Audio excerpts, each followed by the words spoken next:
Hello, everybody, and welcome to this We Create EDU Hangout. We have a very special guest with us tonight. Her name is Danny. I'm Jacqueline. I run a channel called SciJoy. It's a hands-on science channel. Put over to Sarah.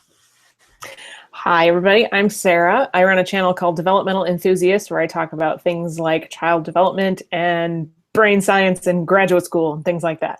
I will pass it on to Chelsea. Hi friends, I'm Chelsea. I run a channel called Practical Poppins, which is a channel for nannies and parents and talking about kids. And I will kick it right over to Danny.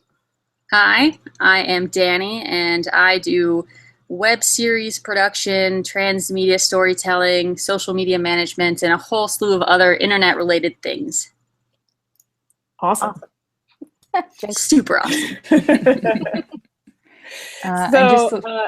Go ahead. I was just going to say, just to let anyone watching know, I am watching the chat, and if you guys have any questions, I will be sure to let everybody know what those are.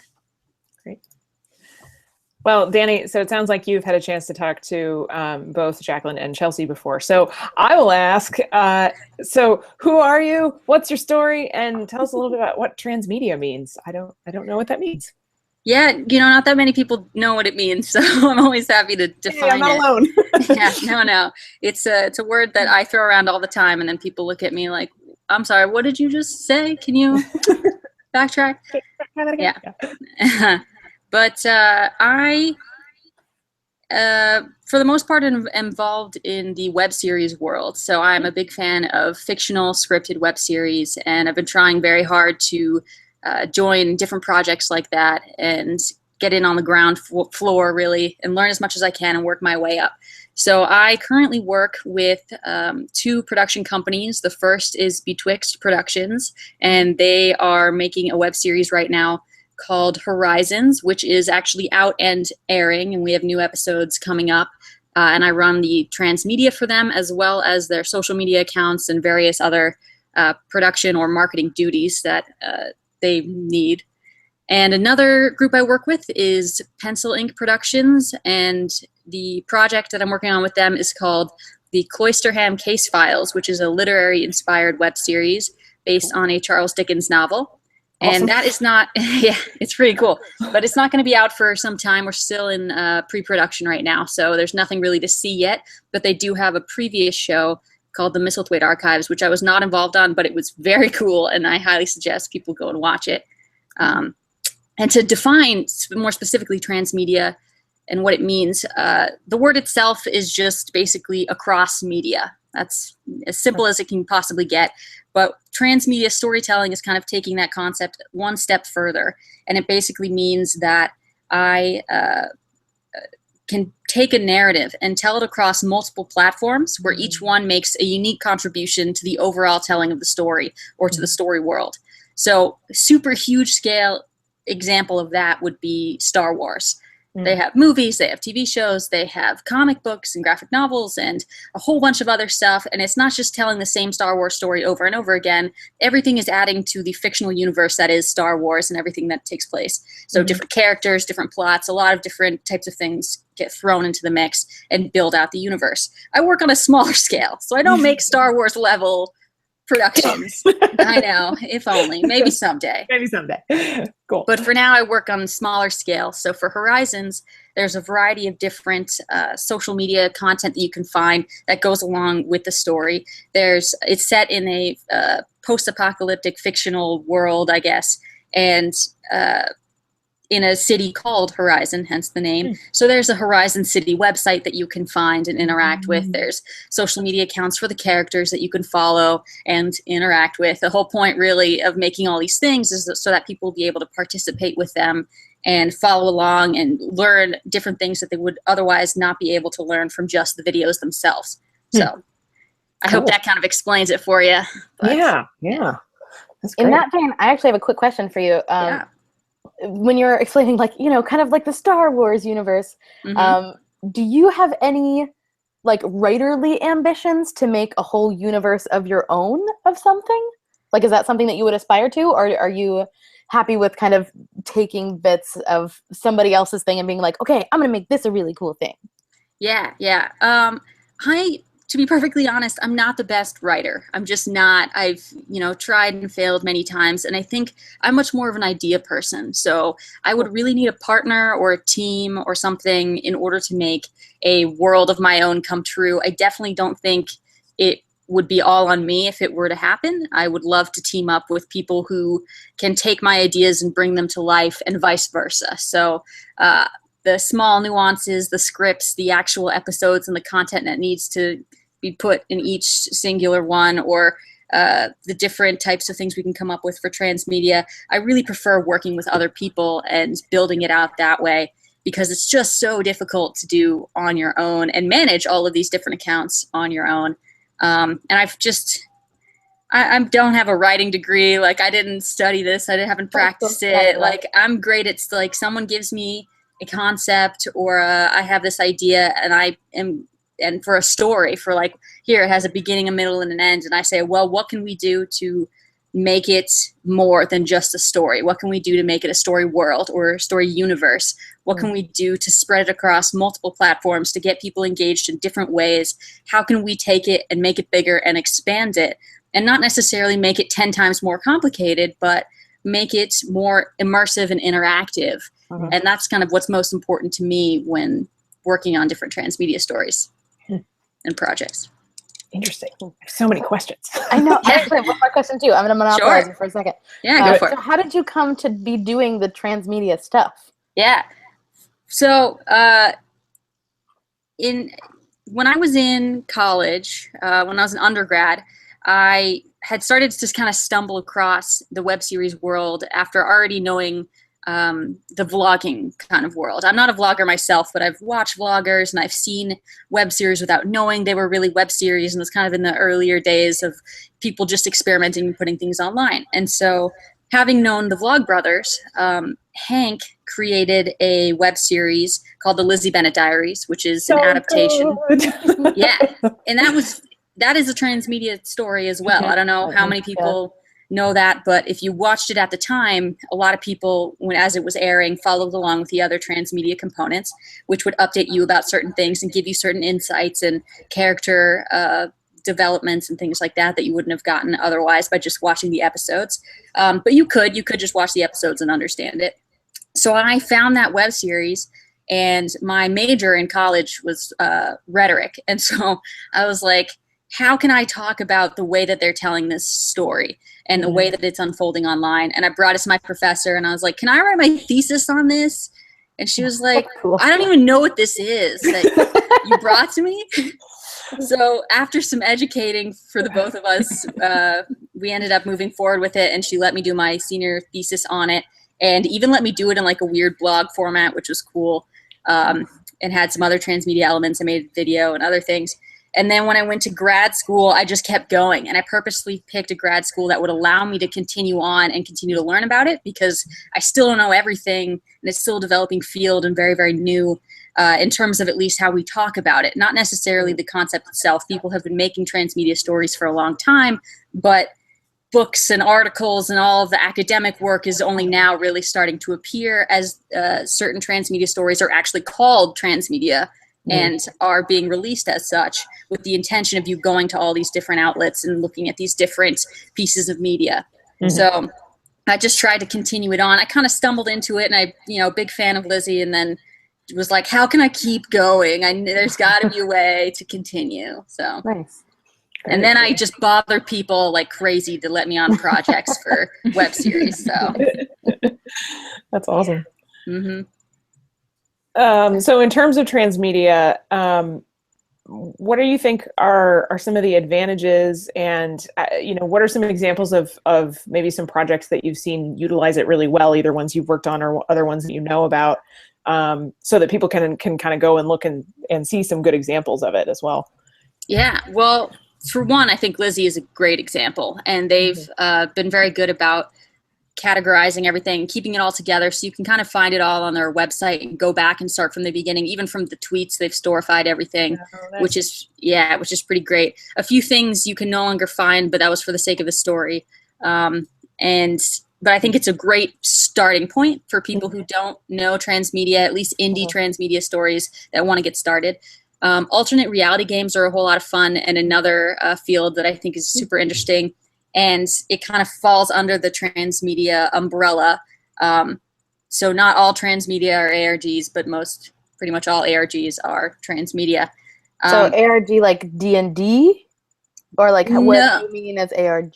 An ARG, an alternate reality game, is typically a bit more complicated than that. So for example, again, I'm going to bring up some big scale examples so that people can kind of get what I'm talking about. But for the Dark Knight film, the Batman movie that came out ages ago, they had an alternate reality game called Why So Serious, which occurred before the film was released. And they would send out cryptic emails, and that would lead people to finding links, and then it would lead them to solving puzzles and clues and going to physical locations and kind of unfolding and discovering these different elements of this weird narrative that was being built, whether or not they really understood what they were doing at the time. Formed communities across the globe to try and solve different puzzles and riddles. And in the end, it ended up revealing that everything that they were doing was helping the Joker in some way lead up to the bank robbery that happens in the very first scene of the film. And so it kind of was a way to get people involved before the movie even came out. So that's cool. Alternate reality games. So they're what? Sorry. No, sorry. That's cool. I didn't know that was a thing that happened too. Yeah. There's a lot of those types of games. There's some related to video games themselves. I Love Bees, and there's quite a lot out there, and I think those are interesting if you wanted to go more gaming route. So there's the web series route, which I would go with Lizzie. If you wanted to go with the gaming route, I would take a look at alternate reality games. If you wanted to look at education, has plenty. There's a lot of different ways that you can use transmedia with education. And it doesn't have to necessarily be transmedia storytelling. It could even just be transmedia, the act of putting things on different platforms and, trying to cohesively put them together and have some sort of synergy when kids are learning and discovering new things. So librarians and other academics have been working hard to try and incorporate new transmedia tactics in the classroom. Instead of just having your kids sit there and listen to you lecture or go on and on about the textbook, how can you keep them engaged in other ways? So there's some projects out there that people have been using. Inanimate Alice is one that I know librarians absolutely adore, which includes videos and texts and audio and a website. You click through these different episodes, and they have additional resources for teachers to download and use in the classroom. So after they participated online, they can, get off the computers and continue on with the rest of the class. So there's a lot of different avenues that you can kind of go down depending on what you're interested in. I personally am interested in the fictional entertainment side of it. That's just what I love to do and what I've studied the most and practiced the most. And I have 1,000,001 web series suggestions that I can dole out, and various other transmedia projects from big to small that I think are very interesting. Right now on an indie level as well, somewhat indie depending, Shipwreck Comedy, who made the web series, many series actually. They've made I Ship It and Poe Party, which is out right now, and a Telltale Vlog and Kissing in the Rain, and they have a bunch, and they've done some interesting transmedia experiments. So for Kissing in the Rain, for example, they invited people to create canon for the story. So they would have the episodes and have some extra drabbles, these short one-shots that the creator would write, and then they would encourage people to create other canon. So this person's favorite color, what were they doing when this happened, or other just details that they could use to flesh out the world, and then would turn some of those things that the people had created into canon and kind of acknowledge as being officially part of the story. And right now with Poe Party, they're doing a lot of different transmedia related prompts and canon related prompts where they're inviting people to create content basically, and then they'll accept it as canon within the story and make it officially part of that universe. They can't necessarily fold it into the videos because those have already been created, but that doesn't mean that they can't add to the world in other ways. And that's something I've been trying to do with Horizons as well. Whether or not I've succeeded is an entirely different story, but we set out to invite people to create content for Horizons and tell us about the other Survivor cities within this universe and things like that. And I think that's one of the most fun parts of transmedia is inviting the audience to participate. So seeing where they take and run with it and what their ideas are. That's really cool. Yeah, they run with it too. So you know, it makes it so much more fun, right? Yeah. But you also have to be on your toes and be very adaptable and prepared that, you know, you're going to get different kinds of people. You're going to get the people who want to break the canon and mess with you and be like, oh, aliens abducted, let's make that canon. And then there's people who take it so seriously and create the most intricate things. And then there's people who fall in the middle of that, who just kind of casually add things here and there. And so I will sometimes create transmedia with the intention of people participating and wanting them to give me some sort of response. And other times I'll do something thinking it won't have any kind of effect, and someone will respond to it and want to start an engagement and interaction of some kind. And I'm like, I didn't realize that was going to happen. I have to like figure it out on the spot and see what it is that we're going to do. So that's happened a couple of times with Horizons. And I know that happens with other people and other transmedia projects that I follow. So yeah. I feel like that's one of the things that makes this new media space so interesting too, is that you can do things like that. Like, you know, television, they serve you the entertainment. Yep. You know, but here you can kind of insert yourself and get a more fleshed out reality of it. Yeah, I think television has tried in some ways to branch out a little bit. Everyone's doing it very, very slowly. So there's a TV show that was out not too long ago called Defiance, and they had a video game and the television show, and they tried to make this connection between the two and have the story unfold on the television show and also have parts of the game kind of cross over. And so it was their transmedia experiment and aired on Sci-Fi, and at least in the United States. And it was an interesting attempt, but it was kind of two very large, very separate pieces of media that did not really interact with each other quite enough. They took place in the same world, but it was hard to really have that that synergy that I think it kind of needed in order to be more successful. But that's hard when you're a big company and you have a lot to risk and a lot of people higher ups that are trying to control different aspects, and you have to make money and be aware of all those things. So I think in terms of any kinds of major innovations, a lot of them are going to start off at a much lower level with amateurs and with people experimenting and kind of taking risks. And so, you know, Lizzie was low risk but rather high reward for Hank and Bernie and that whole team.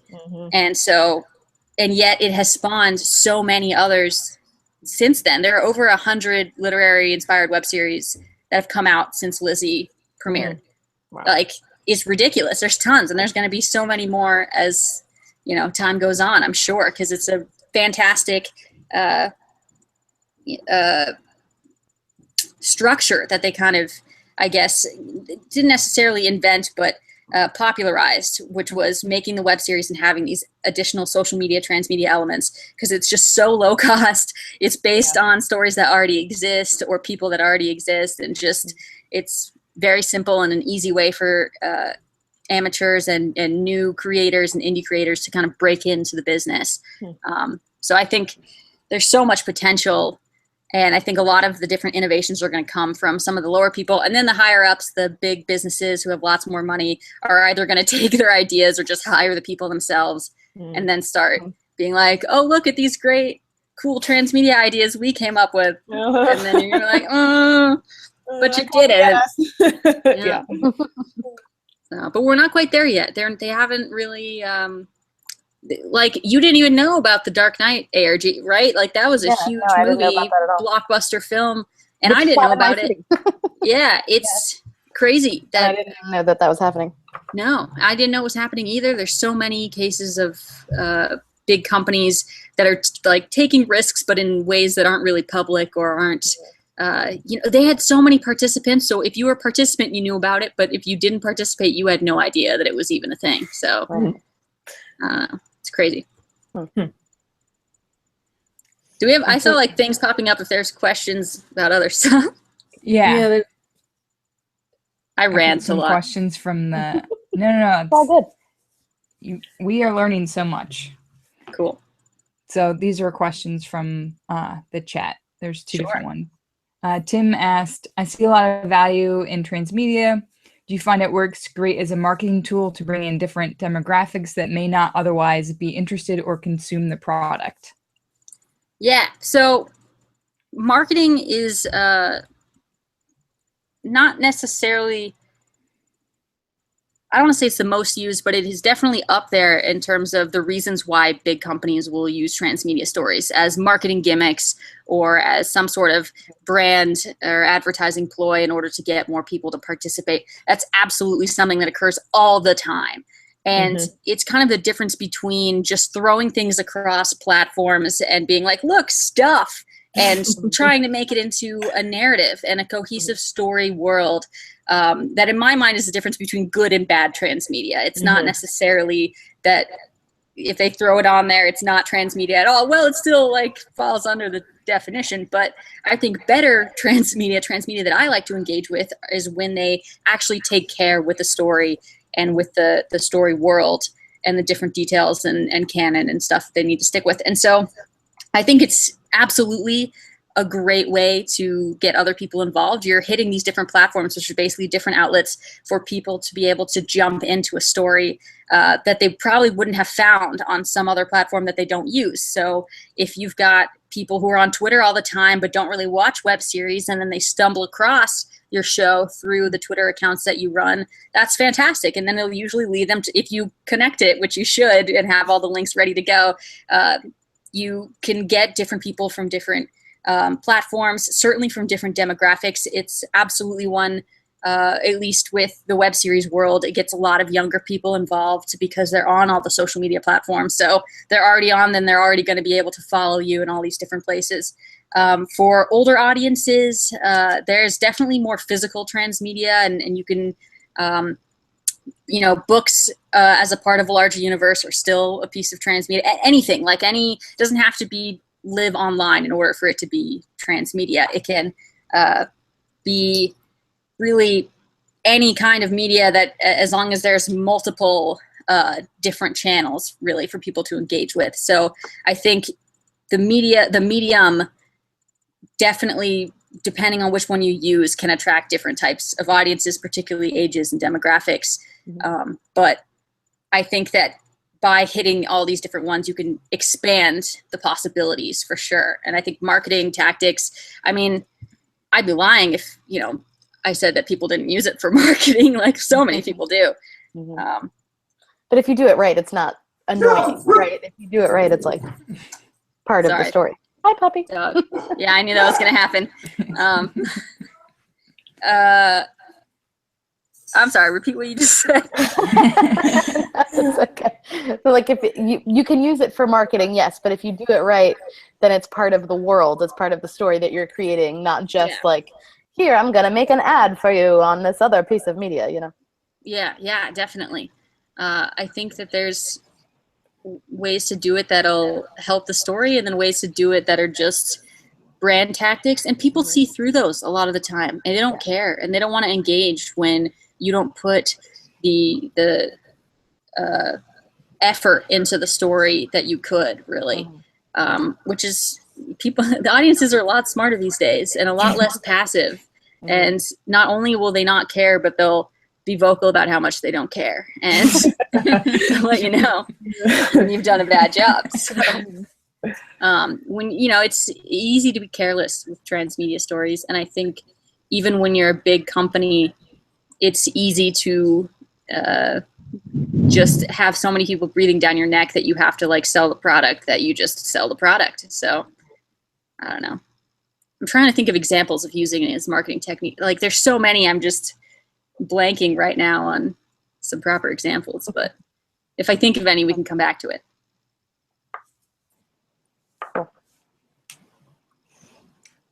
And Go American ahead. Adventure Science asked, he said he would love to hear how you get into work for other people, like what you're in, like how you get these connections. Yeah. This is fun. So I am naturally a very annoying person that's willing to bother people. So I have when I first got interested in this, I really didn't know how to get into it without just making stuff on my own. And I found that I wasn't very good at making stuff by myself, and I was better with a group or a team. And so I would go to events like VidCon, and I would show up, and, you know, I bought a creator pass 2 years ago, and I showed up, and people would be like, "What's your channel?" I'm like, "Oh, I don't have a channel. But I really want to make stuff, and I like Transmedia." And then they would be like, "I don't know why you bought this creator pass then." And I'd be like, "Because I want to learn." But the next year I was like, I'm not going to show up with nothing. This can't happen. I can't, you know, just not have anything at all. And I started to reach out to people I had met at VidCon first. So that was blogger type of people. And basically said, I can help you if you need anything, and just handed out favors as much as I could.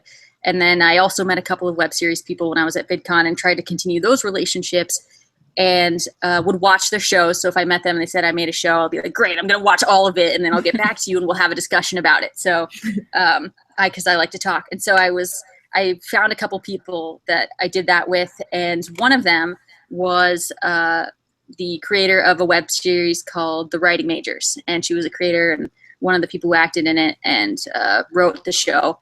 And I was basically like, you're a fantastic writer. I'm not going to lose you as a contact, and kept bothering her. And so we tried to start brainstorming certain projects that we could do, because she and I were going to be in the same area at one point. And that ended up not working out. And she went back to see her family, which is where all the people she'd worked on the first web series with were, and said, well, you know, I kind of am thinking about doing this sci-fi show thing, and, you know, that could be really cool. And I was like, yeah, let's do it. And the rest of her friends were like, yeah, let's do it. So they decided to move forward with this project. And so I was like, I will make Transmedia. I'll do whatever you need. And I also weaseled my way into other things because I have a variety of capabilities. So I was like, I can make you a website. I can, you know, set up all the social media. I can make some graphics or your logo or whatever else you need. And kind of weaseled my way in and clung for dear life to that. And so I run their social media, which if you're just your name, just yourself on social media, and you like try to contact other people, they don't really care. But if your thing says like productions at the end of it, they care a lot more, because they think you either have money or you've made stuff, or you have a little bit more credibility. And so I would go on as myself onto some of these accounts on the Twitter account, and I would tweet at other production companies that I got to follow us who had also made content. A lot of them at our same level. I wasn't really reaching really high. I was reaching for people who made similar content with similar production value and similar amount of followers, so, or less so even. And I would tweet at them, and I would be or send them a direct message as the company and be like, so our producer Danny would love to talk to you about your show, even though it was me, and be like, oh, can we chat? And I would get people to contact me that way, and started building those relationships and having meaningful conversations. You have to prepare for those too. I watched their shows. I made sure I had questions, made sure I had nice things to say. If I had any critiques, I had to be able to say them in a non-offensive way, and just kind of be like, this is my honest, you know, thoughts on how to improve, because, you know, everyone is trying to improve really on the lower level.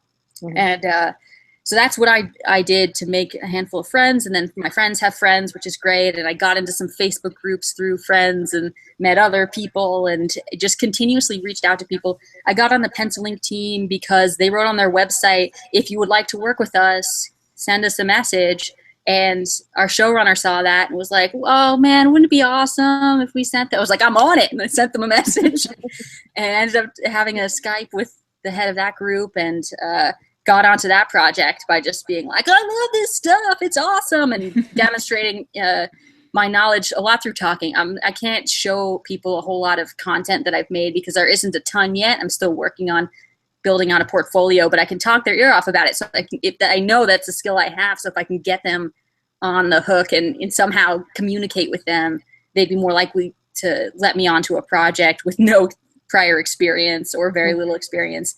And having done a lot of favors for people, that also means I have more people on my side willing to back me up. So if I said, oh, I can make graphics, even though I'm not credited on this show, I fixed their intro titles. So if you look at season 2 and see it's different than season 1, that was me, and the person who made the show can verify. So like they can back me up and say, oh yeah, she was awesome and made this thing.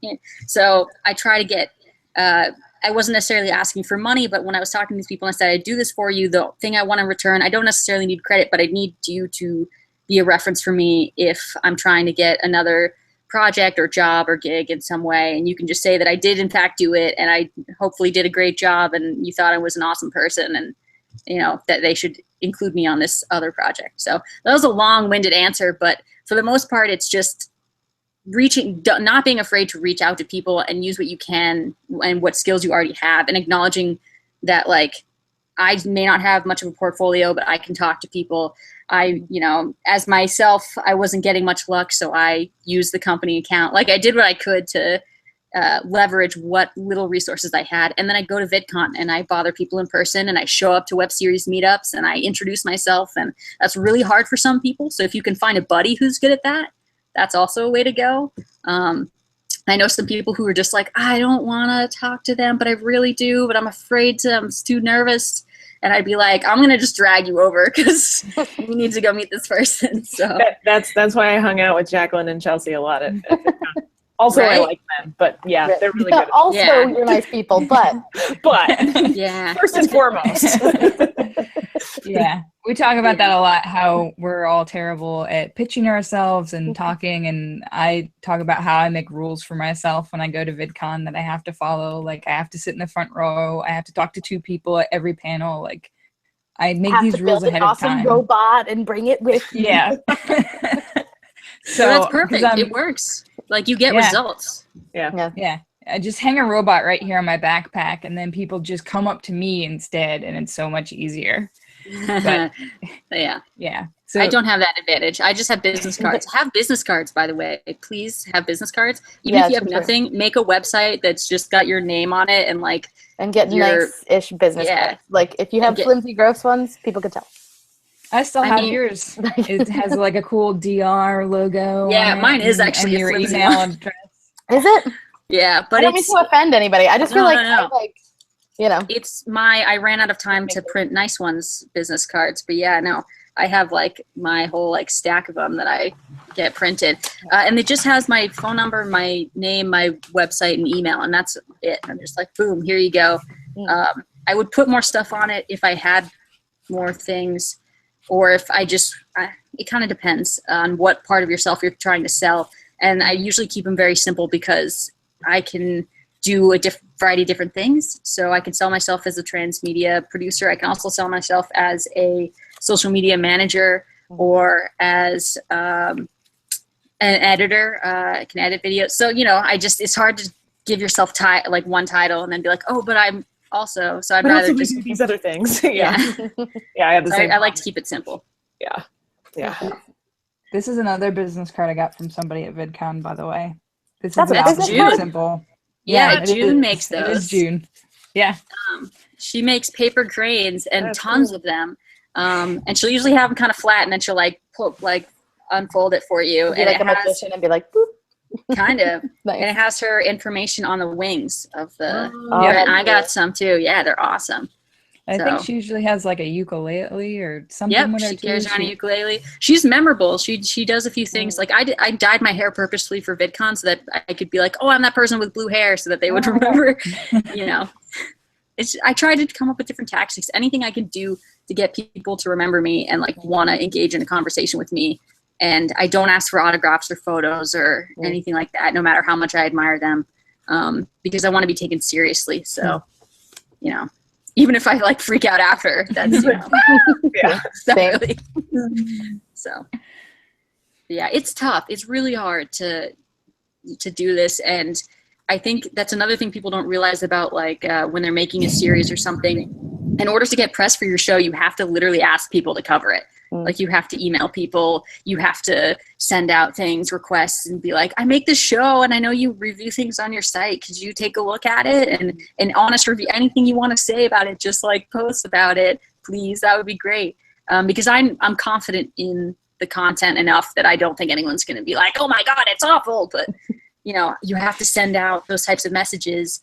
And so if you just keep asking people, eventually someone's going to say yes. So I eventually got someone to review one of our shows. I've got onto some projects, and I'm like working my way into other ones and just offering to help for free, because I know that I'm not quite at the level yet where I can charge tons and tons of money for the work that I do, because I need to have more on my portfolio first to prove that I can do it, or people don't believe me. So if I'm like, I'd like to charge this much an hour to make stuff on the internet, then they're just like, wait. Wait a minute, what? Yeah. So it's tough, yeah. But I work hard, and I also try to keep updated and learn new things. And, you know, if I can't talk about the things that I do and what's going on in the world of transmedia, then I'm in trouble when someone starts asking me questions. So how do you, for transmedia stuff, I've always wondered, how do you keep it like constantly relevant? Because you put these things out there, and like you said, Lizzie Bennett kind of archives it, but do you ever like keep it going, or is it like, this is a thing, it happened, it's done? Because a lot of the content we would put out there, it's pretty much, we want it all to be evergreen, I would imagine, for education stuff. Mm-hmm. Yeah, it's incredibly difficult. It's a lot of one and done, unfortunately. Not a lot of transmedia stories are re-experienceable, at least in terms of fictional narratives. So like, you can't do the Dark Knight game again. That's done. You can't go back and re-experience the whole thing. And I think that's a bummer. And I think people don't necessarily think about that a lot when they're creating the series, as to how it should be long lasting, and how it should be archived, or how different tactics they can do to keep it so that people would still understand if they went back and went through the whole thing 3 years from now. And I think in part that's due to the lack of tools and resources available to make some of that easier to archive. And so I've had ideas going forward on how to make different ways to keep track of transmedia stories. If you had a certain tool that could kind of aggregate them for you, or what could you do to have kind of scheduled rewatches of things. And so I have a lot of concepts in my brain for how to fix that kind of problem, but it's still a problem. And I think that, like, I want the transmedia stuff for Horizons to live on. I don't necessarily think a lot of the social media is going to be as worth it to go through later, but I want the website to kind of be able to stay alive and be this cool extra thing that you can just, browse through and see stuff.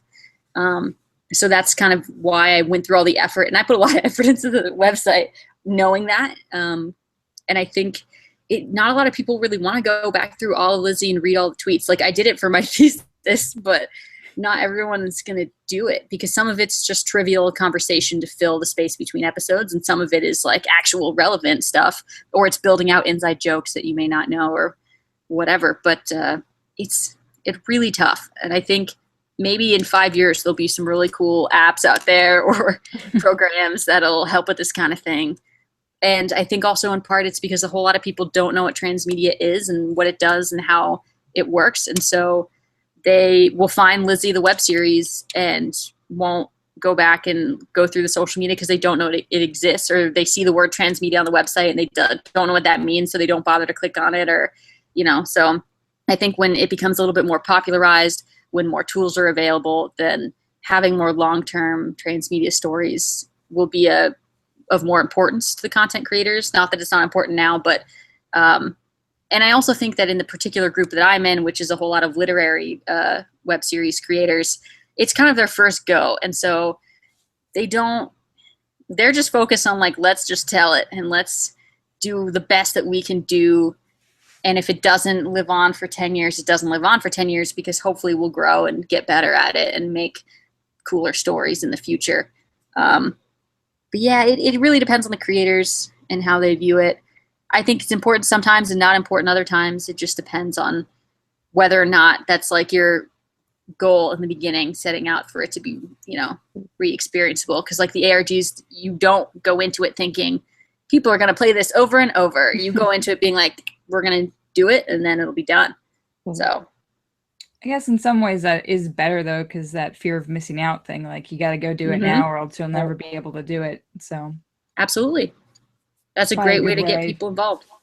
Yeah, probably a great way to drum up new people and make them do it all at once and all now. Yeah, definitely.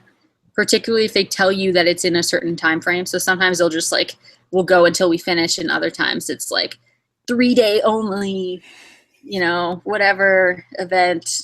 And that's the same thing with why people do live streams or live events and things like that. And you miss out on the whole chat if you watch it later. So YouTube, for example, will delete the whole chat once it's uploaded to YouTube, which is incredibly frustrating because it's super interesting to see people's live reactions, but then they're all gone once it's over. So you missed out. Like, you'll see people's comments after as they go back and find it, but you missed the chat. You missed the chat.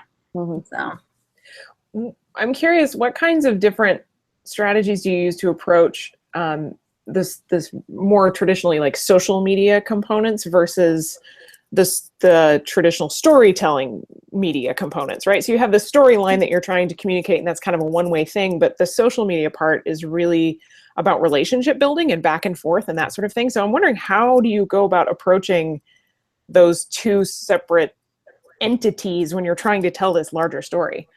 Yeah. So that's, in many ways, those are things that are important to me. So certain other transmedia storytellers might not say that those are the things that they deal with, but they are the things that I deal with. And particularly with fictional stories. So with Horizons, we have this narrative that's being, that unfolds across these videos. It's not going to change. We already filmed it. It's just a matter of editing and uploading it, but it's not going to have, you know, someone commented on the last one, they're not going to address it in the next one. Like, it's too late for that. So it was a matter of building on top of it and developing extra content and extra relationships that tied into it and could move other things forward if I wanted to, online, which is really difficult. And you definitely do have to approach it differently. I'm lucky in that sometimes I kind of don't have to worry as much about the traditional storytelling because I didn't write the show. So that wasn't my job. If I had written the show, I would have actually purposefully tried to make these things as interconnected as possible, and put more emphasis on having things scheduled out in such a way that if something were to happen on the video, there would be an immediately available something else. And then if I made a joke on social media, knowing ahead of time when I wrote it that that was going to be a joke to be made, it could be referenced again in a video later. So like, I would have written them as cohesively as possible while still keeping things separate. But because I was only doing the transmedia, I kind of had to work with what I had. And I was sent all the scripts and I had all the information and I had the showrunner to ask questions to, because she kind of had this idea and then brought me on as the transmedia person as opposed to us building it together, which is fine. That happens. That's how many people work. But and that's how a lot of times how I get onto projects is by offering to build on top of something else. But if I were to have done it myself, and I've done some projects on a small scale where I do that, but it's very, very difficult to manage. And it's a whole lot of storyboarding and a whole lot of notes and story Bibles. And like, it's incredibly frustrating at times and hard to keep track of, which again is why teams are really awesome in transmedia stories. On this upcoming one for the Cloisterham case files with the Pencil Ink Productions group, they have like crazy diagrams of all this stuff and long documents and Excel spreadsheets and like all these different things. And we've hardly even touched like the specifics of the transmedia things that we're going to be doing. This is general thing. Like, it's complicated. And alternate reality games are even worse because you want to have people be led certain places or find clues. And what if they don't find the clue? And, you know, if they can't figure it out, you have to have an alternate route and like, you know, different ways to continue the story forward. So it's really, really complicated. But I think certain traditional storytelling elements are always still there. So what I like to think of as the main elements of transmedia stories are character development, plot or story, the world building, holding my fingers up, and fluff, just extra stuff. So when I'm making something, I always want intention behind everything that I do. So I don't want a character to have a Twitter account if they wouldn't normally have one, because that would be weird. Why would they have a Twitter? It doesn't make sense, you know. And Twitter's not the best one, but like Pinterest, certain people just wouldn't have And you were Pinterest. telling us about the selfies, right? Like you didn't want, like you were in Yeah, a and certain sometimes one I that- also just can't control Yeah. the content that gets created. So for like, I don't need the characters to have Instagram. One, because this is a post-apocalyptic world, so what do I take pictures of? And two, these aren't the kind of people to just take selfies all the time. And I also can't ask the actors to like go back months later, and be like, hey, can you like get in the costumes again and like take a whole bunch of selfies and send them to me? So it's doesn't totally work. I have to use what I can and do my best to, you know, connect things and have people respond to stuff. And if something happens in an episode, I'll have a character that'll react to it later or whatever. Sometimes we have entirely different conversations. So I had some accidental thing where I mentioned something about books and then someone responded being like, what are you talking about? And so I had to explain. And then I was like, I might as well use this as a, you know, moment of engagement. So I asked people to send me pictures of their books and I got people's responses and then, you know, a whole lot of Tumblr back and forth, which was really interesting and kind of an accidental organic one, but it helped build out the other parts of the story world, which are these other cities and the other citizens in them, which would be the people kind of role playing. And it helped build out a little bit of the character development and a little bit more about the main character. And you know that he likes these kinds of books and that he really treasures this. And that gets brought up again in future episodes when they talk about like the importance of keeping some of these older things alive and whatnot. So it worked out. And I try not to just make things for no reason, but for character development, you know, how can I build out the people? And that's kind of the thing that happens most often on social media. You're just adding more character development and more backstory and more whatever. I don't really have a choice in plot, so I can't do a ton when it comes to plot, but I can have parts of the plot more readily available. So things were happening with the government and they were like getting these government notices and sanctions, but you couldn't read them if you're watching the video. So instead I have them available in other places. So if you did want to read it, they exist and you could find them. It doesn't necessarily move the plot along, but it is a plot component. And then for world building, you know, having the people build out the other cities and just kind of expanding it beyond just Horizon. And then for fluff and fan fluff, I think it's just fun to have things that the fans want sometimes. And when they're engaging with you, and if it's meaningless and doesn't really do a whole lot, but it's valuable to them, then I think it's valuable enough to include in the story. And that's kind of a luxury that I have as an indie creator with complete control over the transmedia that big companies do not have. At least not so much, because they could make a mistake or they could, you know, this, that, and the other. And it's just a higher risk. Whereas I don't really have that risk and I have much more control. I don't really have to answer to anybody. I have to, you know, be aware of the rules of the story universe and like not break them. And again, not just say like aliens abducted and then confuse everyone. And of course I run things by the creator when I think it's an important piece of information. We had someone ask about the sexualities of our character. That was out of world, but I still was like, I'm going to throw that to the writer of the show because she has more in-depth knowledge than I do. And I know what she's told me, but I'm not going to tell it to you word for word. So yeah, I think in my mind, those are kind of the most important elements. And I know that, you know, 3-act structure or whatever, you know, traditional storytelling methods are not completely going away. They're just kind of being adapted to the mediums, plural, that you have to be aware of. And there's different languages for the different mediums. Yeah, absolutely. Yeah, it's, I don't know if that answered your question, but yeah, I think so. Yeah. It's just a different way of thinking about things, I think, and different way of approaching a story and trying to be aware of what you're doing and the intentions behind all the different things and the choices that you're making. And I think some people who've made Lizzie Bennet Diaries adaptations or like similar literary web series will just be like, well, they had Twitter, so we should have Twitter. They did it and it was successful for them. And then you'll go through their Twitter and you're kind of like, I don't really know what you're doing with these Twitter accounts. Or they get neglected and ignored and people never use them again because they're like, I don't actually think that these are, and then so they stop working. But I think if you take the care to plot it out in advance, you don't have to have everything prepared. I mean, you have to be able to adapt to whatever random stuff the audience throws at you. But if you take enough time to like really think about the decisions that you're making as the storyteller or the creator or the puppet master or whatever, depending on what type of content you create, then that will provide a better experience for the fans and a better story, and one that makes a little bit more narrative sense and a little bit more sense within its own fictional world. I would think that it would be kind of difficult for some creators and some writers to relinquish that kind of control, because I just sort of imagine, if you've created this world in your head and you're trying to share it with your audience, but you still have pretty big control if you're just writing a book or telling a story via videos or whatever, but to allow your audience to interact with your content and change it on the fly or require you to change it on the fly, I would imagine would be opening yourself up in a way that I suspect a lot of writers and creators aren't comfortable with. So it's fascinating to see it work. Absolutely. I think that when people make fan fiction, it can make writers uncomfortable because they're like, no, but this was my world and now you're making weird things.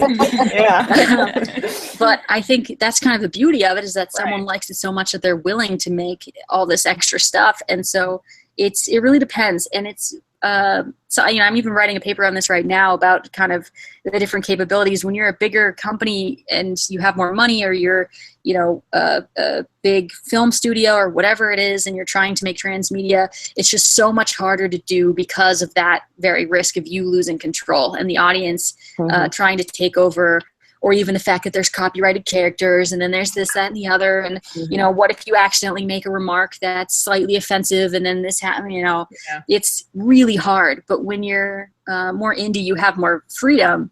When you're more of an amateur, you can kind of just figure things out as you go, which is great. And I'm so glad to be in that position right now where I can still, do that. But it's tough even with having a showrunner who wrote the series and me being in charge of the transmedia, because I don't want to overstep my bounds and contradict her headcanon, which in my mind is just the whole canon, and by making up something myself.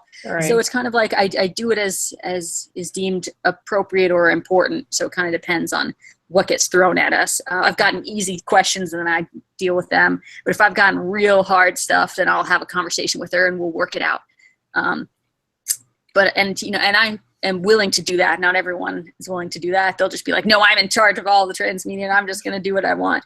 But I try and keep those communication lines open as much as possible. But yeah, it's definitely really hard. And I think you have to actually want that. If that's what you're trying to do, you want that engagement. It depends on whether or not you want to give them control over canon. That's a whole nother thing. Like if you just want them to tweet back to you or something, or be much more passive and give them transmedia without inviting them to participate, just kind of being like, here, you can follow stuff and here's content in different ways. Here's a book and here's an accompanying video and here's also some audio recordings. You can't do anything to send stuff back to me, but here's content and it all comes together in a transmedia story. Great. And that's one way to do it. I like the social media and the audience engagement and inviting people to like throw stuff back at us and build more, because I know that like my imagination only goes so far. And so when people come up with other cool stuff, I'm like, oh, that's a great idea. Let's include it. So not everyone has that comfort level, and it depends. And I also have I draw lines and there are rules, and I don't want someone to go on some racist tangent on, there's absolutely boundaries, but at the same time, I have a lot more luxury and freedom to experiment and let the audience experiment than other people do. And that's what Shipwrecked is doing by just being like, hey guys, make stuff. And then we'll just decide if it becomes canon or not. And we'll pick out 3 of you who made stuff and make it official. And then there you go. It's part of the story. So that's cool. But it's also kind of weird because some of the literary ones are literally taking pieces that were done, and they're taking someone else's work and making it into something, and then they're giving to other people to make it into different things. And it's just very could you imagine the people that originally wrote that if they're like, you're doing what? Rolling over in their grave. But I'm going to ask you, hopefully I can remember both of them because we're coming up in an hour. So how many accounts do you have? Do you have to make 7,000 emails? How do you switch between these accounts to just get to all the different people? So for social media, there are tools out there to kind of manage some of that stuff. So things like Buffer and Hootsuite and TweetDeck and all those types of things for kind of having a bunch of accounts and being able to, schedule things in advance and throw stuff out there. Right now on my phone, I have like some of my personal accounts and also quite a few of the characters' accounts, not all of them. But luckily some of the apps are very good about letting you switch between them. So Twitter, I can sign into all of the accounts and then just switch through them. For Tumblr, as I discovered today, I keep forgetting that when you reblog something, it does it through the main account. So I have like our main Betwixt Tumblr, and then all the characters Tumblrs below that were created from that same email address. So it's all kind of managed by the main one, which is great because then it doesn't have to be a new email address every time. But that means that I was accidentally reblogging in character under the Betwixt official one, not the characters Tumblr. And I was like, damn. So I had to go and fix that. I caught it. I was so glad I caught it because sometimes you don't and you like tweet from the wrong thing. Yeah. Plus my own personal one. So I have to be careful that I'm not, throwing out too many personal opinions on the official company thing when I have my own Twitter account I can do that with. It's definitely really tough. Sometimes you have to make a lot of email addresses. Sometimes you don't. For Twitter, you get around that. Like Gmail, you just random periods. So we could be like Betwixt Productions or Betwixt.productions or B.Betwixt Production. Just every time switching up, so it all goes to the main email account, and then I just sign in with their usernames after that. So you can set it up that way. There's tricks to the trade and. Some respects, but social media is definitely an annoying one to handle. And I'm kind of glad that I handle it all myself because then I don't get confused when somebody else does something, but at the same time, I can't keep up with it handling it by myself. So it's really hard. And when I get notifications on my phone, I never know which account it's for. So like, they'll be like, someone reblogged your post. And I'm like, on which account?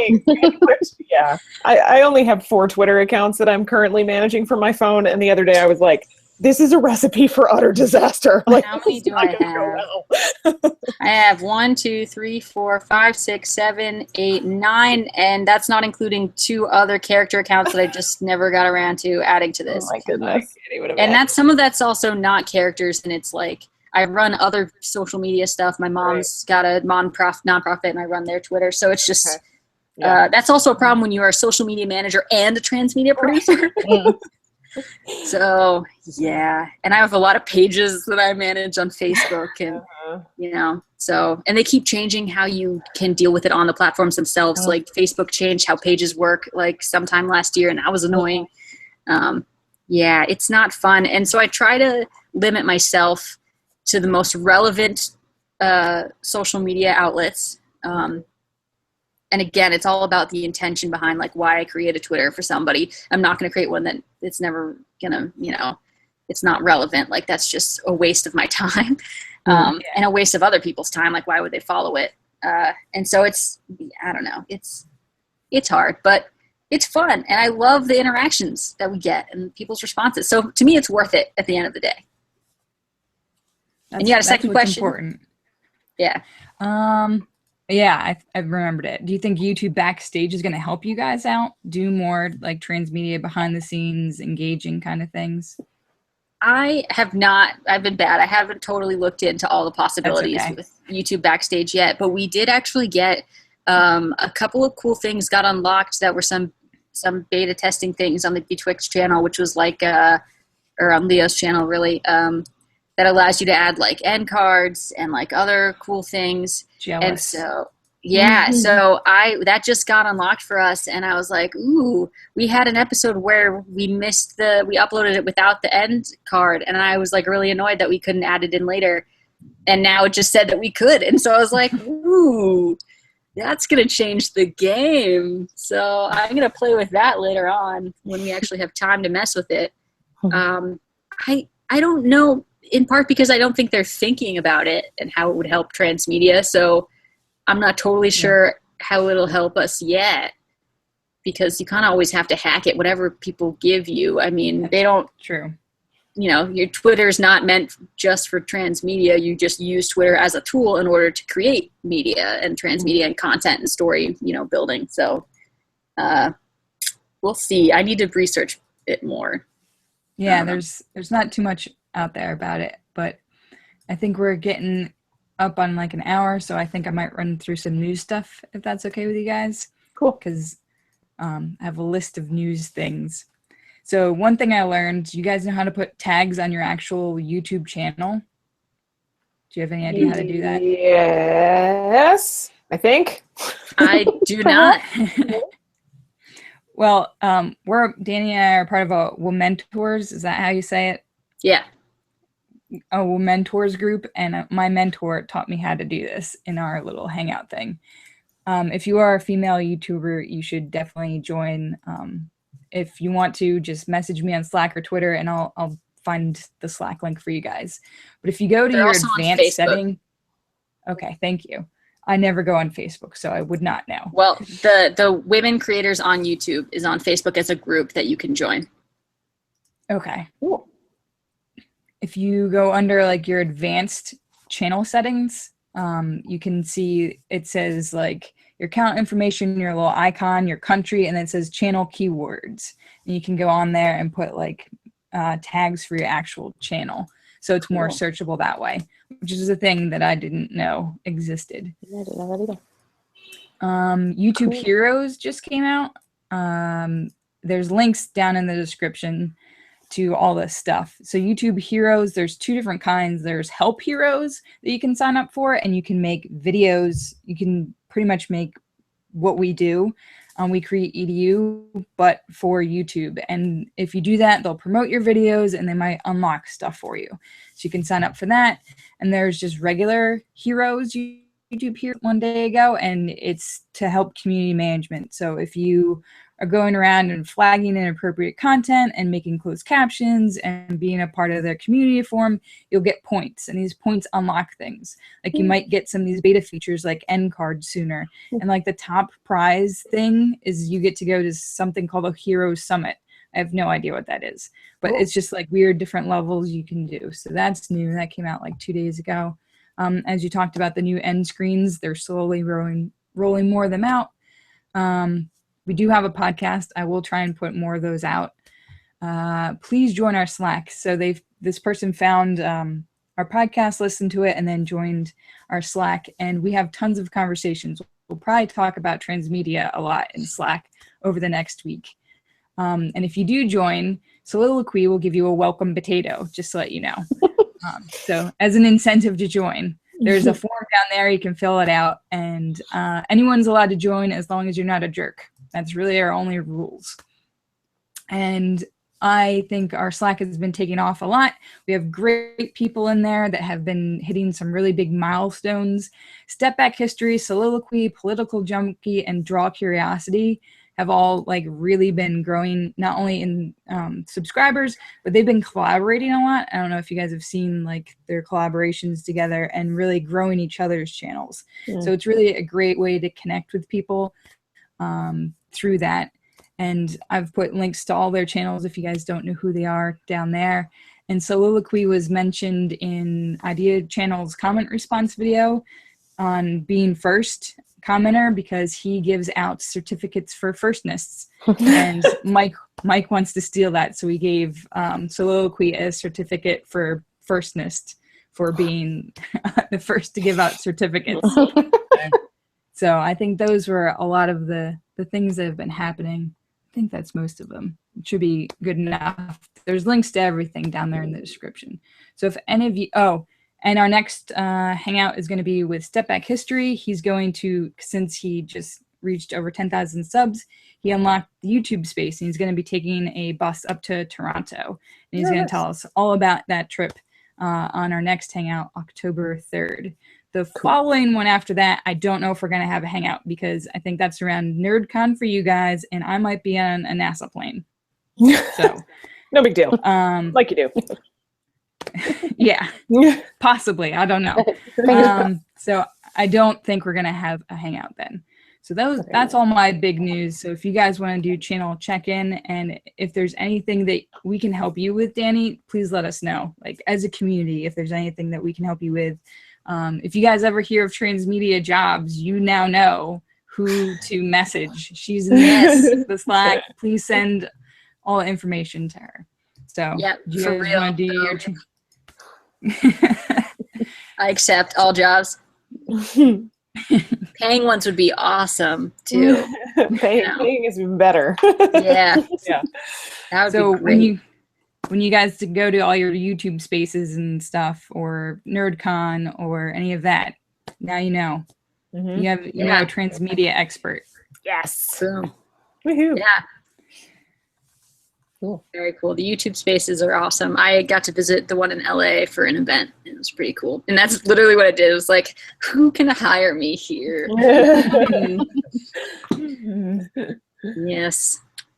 Need a big job at a big girl company. Cool. I know, Sarah, you at least have some check-in from another project you're working on, right? I do. Oh, sure. And- Yes. and the I can road- make an announcement that about that. So myself and a few others from the We Create EDU community, as well as some other nerd fighters, have just launched our channel, The Road to Nerdfighteria. So the premise behind this is that everybody has a story about how they discovered Nerdfighteria and how they discovered Hank and John.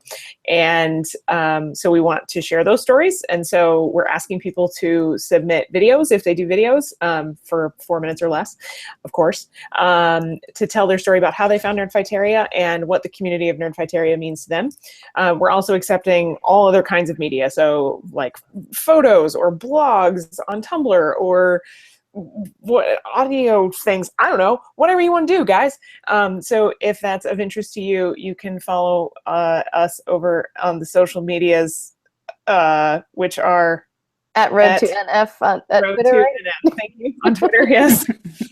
And I just like the handle. I think it's great. You guys did a great job on all of them. thank you. And if you just search for The Road to Nerdfighteria on YouTube, it should come up. We don't have our official channel name yet because we had to hit the number of subscribers in order to make that happen. So working on that. But yeah, it's really fun and cool. And when Hank tweets about it and then John retweets, like, that's pretty cool. So we're feeling good about it. It's going well. So if you guys have stories that you want to submit, let us know. Yay. That's my announcement. Yay. So everybody go submit stories. And if anybody isn't going to NerdCon and wants to go to NerdCon, I suggest you come to NerdCon. Yeah. If you can. Yeah. It's It's going to be a cool time. Like, So I mean, hopefully could be the not, last one. Yeah. I went last year and with Sarah, Yay. which was super fun. She was a lovely host. And I'm going to go back this year. And it's just like a super fun, nerdy, weird, wonderful amalgamation of fabulous people and fabulous writing and storytelling. And it's just great. So if you want some weird and fantastic and really good people, come to NerdCon. It's going to be awesome. It's delightful. are all three of you guys going? No. No. Sadly, I'm in California.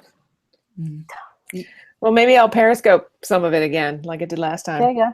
There you go. Yeah. She periscoped the car catching on fire. Say what's up. I did. I was like, oh God, am I going to be the one who catches John Green dying? No. Yeah. That's a story I got to hear later.